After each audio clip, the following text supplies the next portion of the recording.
Hey guys, welcome back to Total Tactics FPL. Today's video is going to be the Game Week 24 cheat sheet. And I know this is a week where a lot of people are going to be thinking about rolling their transfer, but just as much as you could roll the transfer, I feel like there are a few emerging priorities that you could tap into. So for example, if you are someone who's already invested into one Liverpool player and you don't want to go into 3 Liverpool players in Game Week 25, I think there's a genuine opportunity here to simply go for a Chelsea transfer.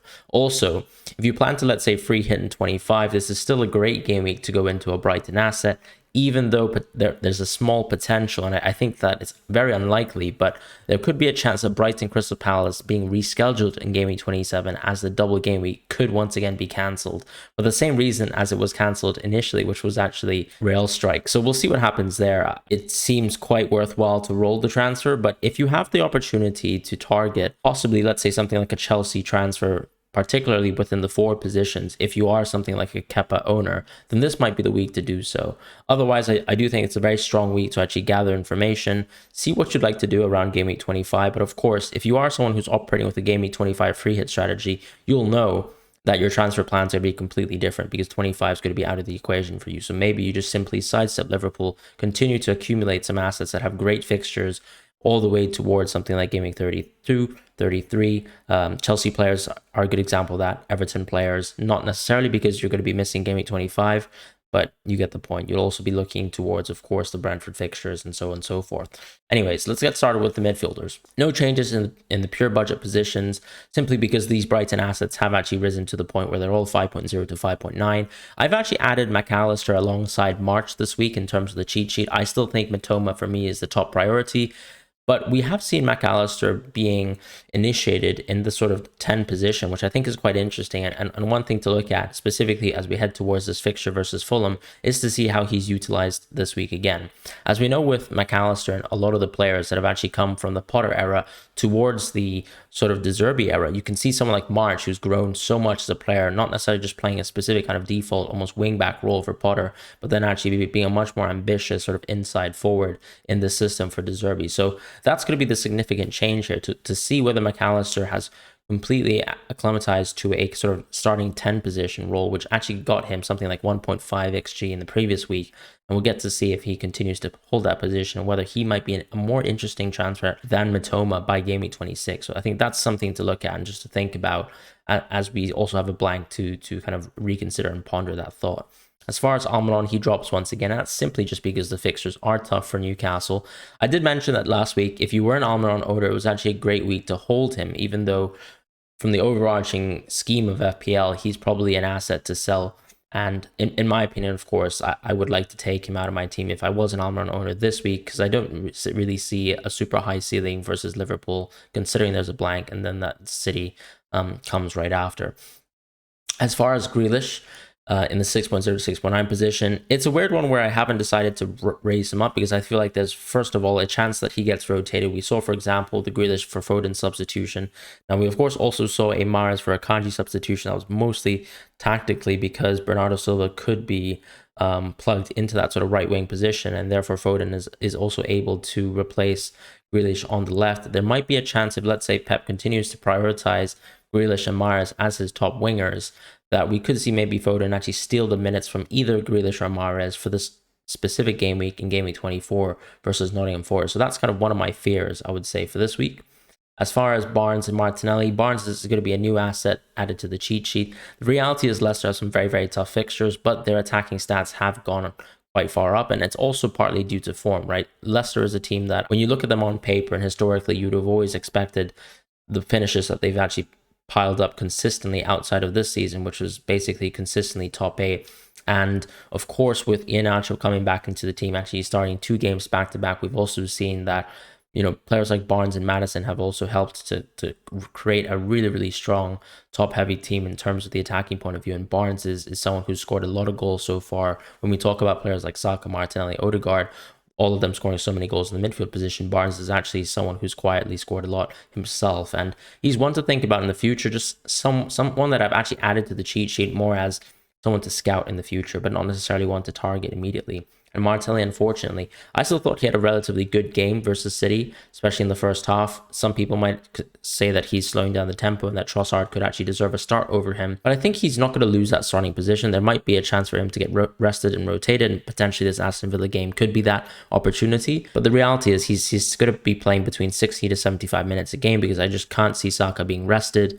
And that's just how the lay of the land is with Martinelli. If we move towards now the second half of the midfielders, there hasn't been any changes here whatsoever. Maddison has also been included into this section of the cheat sheet for the same reason that Barnes has been. He's just someone that I would like to kind of add into the cheat sheet so that people are aware that we should be taking a closer look at this lesser team, seeing what they're actually able to do versus this tough run when they're playing versus some tougher teams. Yes, they absolutely demolished Tottenham, but I think Tottenham is a team that also have been struggling from injuries. The keeper situation there isn't ideal either, so it will be good to see how Maddison fares versus some really tough teams going forwards. Meanwhile, in the 10 plus position, I've dropped De Bruyne, and the reason why De Bruyne has been dropped is because I feel like when you look at all these assets here, Fernandes obviously having a blank, which is not ideal. De Bruyne also going to having to deal with a blank in game week 28, but also the potential that he will be rested and rotated for Champions League. So just looking and listening into the press conference from Pep post-game talking about the Arsenal game in the Amazon broadcast, I mean, he simply mentioned that this will be a period where a lot of these City players will have to play minutes, and inevitably someone like Kevin De Bruyne will be rested like he was for tactical reasons in the Tottenham game. We have been talking about how a lot of these future opponents will actually just simply be back fours. So no opportunity there where I would say from a tactical point of view that De Bruyne will be omitted from this team, because there doesn't seem to be any back fives on the horizon for him to play versus. And of course, this Arsenal game is super inspiring for De Bruyne owners to at least hold him for this Nottingham Forest fixture. But I would say the one fear I have with De Bruyne this week is just the reality that Salah has much more minutes. He's going to have a double game week fixture, and that's just sort of how you have to kind of categorize the move. Simply, I think since De Bruyne is probably that perfect replacement for Salah, I have to sort of level Salah above him, and that's just how it's going to be in that position. As far as the forwards this week, if we move towards there, what I've done is actually kept Mitrovic in a lower position. That was something that we had orchestrated in the previous week, because I think Nketiah simply has the best fixtures. He also has a double anyways, and those are kind of front loaded, where as soon as we get wind of Jesus coming back into the team, of course, Nketiah has to be adjusted. But you can see the chances that he was so close to, even the assist that he got through the penalty assist in the City game. You just know he is super involved within this Arsenal team. And of course, I'd say there is an element here of saying that Nketiah is an unclinical player, but just the amount of chances that he gets, I think it's worth tapping into that variance at that sort of price. So he is always going to be someone who's worthwhile. Iheanacho has been pretty much lights out since he started, and the reason why he's a second tier asset as opposed to a third tier asset when we compare to the midfielders that I've tiered players like Barnes and Maddison from in this Leicester team is simply because I think the forward position has actually gotten weaker in FPL. You have some really strong assets such as Tony, who's going to double in the future. You have someone like Nketiah, who's doubling very short term. You also have players like Darwin, who will double similarly, and then Haaland and Kane, who've been exceptional. But when it's talking about this structure of 3-4-3 this season, which a lot of us have incorporated, I feel like we're moving slowly out of it. And the reality is you're just looking for this 3-5-2 formation, especially if you're not a Kane owner. I can understand still adopting a 3-4-3 if you are a Kane owner, because it makes it a lot easier to sort of play within that structure and actually go for someone like a third asset like a João Felix or a Tony, and you can still afford that structure. But if you're not a Kane owner, then it's actually quite hard to actually find that third forward. You might just be happy with owning Tony, continuing to own players like Salah, and then actually strengthening up your midfield by owning some more expensive players like Saka, or having the flexibility to move into the defensive position, such as going for Trent in Game Week 25, although that's something I wouldn't necessarily advise as a Trent owner myself. So it really is sort of formation dependent, and also dependent on whether you actually have Kane, because I feel like he is the main difference maker between whether you're operating a 3-4-3 or a 3-5-2 on a continuous basis, especially now that we know with Brighton assets, you'll probably be relying on someone like Mitoma going forward. So what I'd have to say in terms of the lay of the land is Iheanacho is definitely a strong asset from this point of view, especially as we've talked about the sort of, I would say, a slight fall of Mitrovic and his sort of reign as the top FPL asset so far. Gnonto has two great back-to-back fixtures, so I still think he's worth considering, whereas, of course, Johnson, that's the inverse. You got really tough fixtures, one Everton fixture jammed in there, but really, he's not really even worth considering as an asset. Whereas in the 7.0 to 7.9 position, you've got players like João Felix and Tony, who I think are the most interesting. Now, of course, Tony, it is situational depending on how you plan to play around game week 25, but he is such a simple and easy transfer to make at around game week 26 because those two fixtures, Everton and Southampton, that double game week 27 is just exceptional. And there's no reason to get onto someone like Tony later. Potentially, you might prioritize the Brighton transfer in 26 if that Brighton double game week in 27 is still on the cards. But I can see a lot of managers simply moving to Tony as soon as 26 because it seems like he's a priority target. We know this Brentford team have shown some exhilarating form, specifically also on the defensive point of view, so it's worth thinking about whether you'd like to incorporate a Brentford asset. But the reality is you might want to have two Brentford assets, two Brighton assets as soon as 27, even thinking about the 28 blank in mind and what your plans are with 3 hitting. So of course, you have to kind of pay respect to that and see what your plans are. But there are general opportunities to go for -4s there because the fixtures are just so good for Brentford specifically. As far as João Felix, I just like him because for me, he's still a more clinical finisher than Havertz. Yes, of course, he didn't take the most of his opportunities in that Chelsea game versus Dortmund, but I have to say he seems like the most essential threat for this Chelsea team so far. You can see on sort of any underlying statistics that he is the player to look at outside of Havertz, and Havertz is someone who I think we've got enough data from him and watched him play enough, especially with stronger players around him and at times where Chelsea have been more dominant, where I just really feel like we can't bank on someone like Havertz. I've put him as a second tier asset simply because the fixtures are so good and because Chelsea have so many fixtures that he's worth considering. But João Felix for me is still the cream of the crop player when it comes to Chelsea forwards to pick from. And then of course Tony for me reigns supreme depending on what your plans are around game week 25. Darwin still remains as a top asset. I didn't really want to change around Watkins and Calvert-Lewin because they both have great fixtures. Not exactly sure what the situation is with Calvert-Lewin going forwards, but you still have Haaland and Kane, of course, who are pretty much template set and forget players until the rest of the season. I think if you're already in Kane, you're going to find it's extremely hard on a week-to-week basis to get out of him. I can understand some people making some transfers around game week 25, but then you've immediately got to look at game week 26 and 27 where he's already got some back-to-back great fixtures in Wolves and Nottingham Forest. So I find it so hard to go out of Kane on a week like this. So I find it incredibly difficult if you're a Kane owner to ever go out of him. And simply put, we have seen some great performances from him lately. Yes, of course, there are going to be some blanks that make you question owning assets that are as expensive as Kane. But the reality is you just have to trust in someone who is that proven, that consistent over the course of the season. Like someone like Trippier could blank like he did in the previous week, but that's not really going to dissuade you from playing him consistently. And I think that's the reality that Kane owners find themselves in. As far as the last portion of the cheat sheet, because I really don't want to talk about goalkeepers this week. It's quite a dull week to do that. There aren't really many goalkeepers on the horizon for me to think about. Is the defenders, and Rico Lewis and Patterson. These two players have been merged towards that sort of same tier because Rico Lewis unfortunately finds himself in the same position as in the 5.0 5.54 tier, where I've actually dropped all the Man City defenders, namely Ake and Akanji, towards the sort of orange tier position. And that's simply because you're now heading in towards a time where, as we talked about in last week's cheat sheet, Pep's going to wake up one day. He's going to deal with Champions League rotation, and he's going to realize that he has to play Diaz and Laporte, and he's always had these players at his disposal. You now even have the advent of sometimes watching, for example, Bernardo Silva play a kind of stopgap role on the left, even though he mostly occupies and assumes a kind of midfield position for Pep. I think even tactically, Pep thinks, from an attacking point of view, of course, Bernardo, that's the kind of position that he holds. But you could see, of course, he was still designated to defend one-on-one almost versus Saka at various stages of the match with some support in that City game, but we still saw Pep revert back to this sort of Ake structure, which is a much more standard back four archetype. So it'll be interesting to see what happens there. The reality is that Rico Lewis was someone who still wasn't involved, whatever iteration of tactical elements that Pep had displayed within the Arsenal game. So that's going to be something dampening, I would say, for Rico Lewis and his strength as an asset. As far as the 4.0, 4.9 tier, I've raised Tarkowski towards the top tier, and that's because Everton just have a lot of fixtures to play.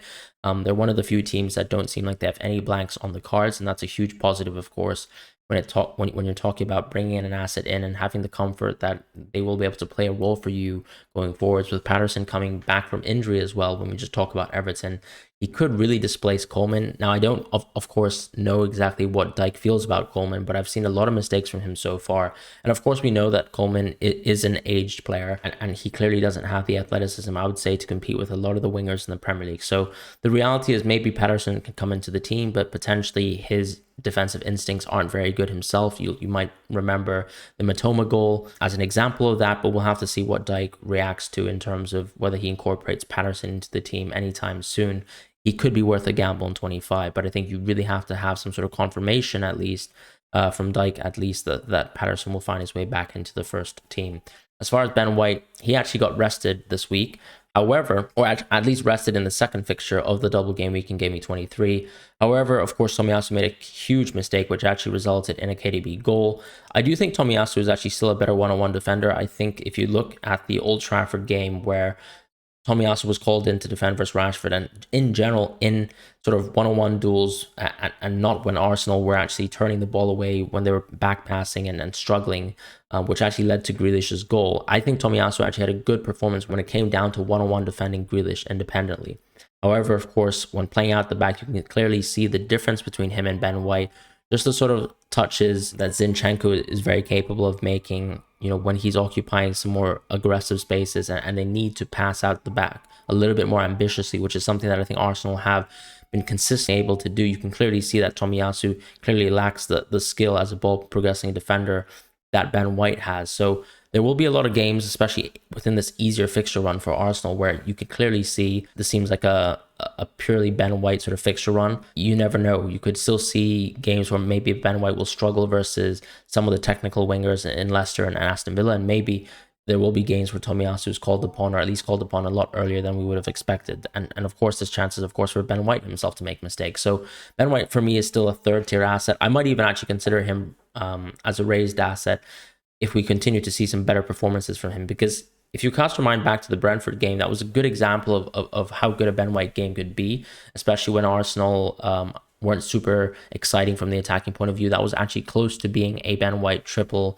bonus game. And as a Gabriel owner who had moved away from Ben White, I was feeling quite scared there. So that's the kind of situation that I think Ben White is in. So he's obviously just been sort of displaced and put on the bench for one game. But I think there's a high chance because of fixtures that he will be playing ahead of Tomiyasu, and there's no fear for that if you're a Ben White owner going forward. So I kind of actually like the situation of Ben White owners more so than potentially Gabriel Saliba. Now, of course, it really just depends on corners and whether Gabriel and Saliba are actually able to kind of take advantage of that. But, you never know.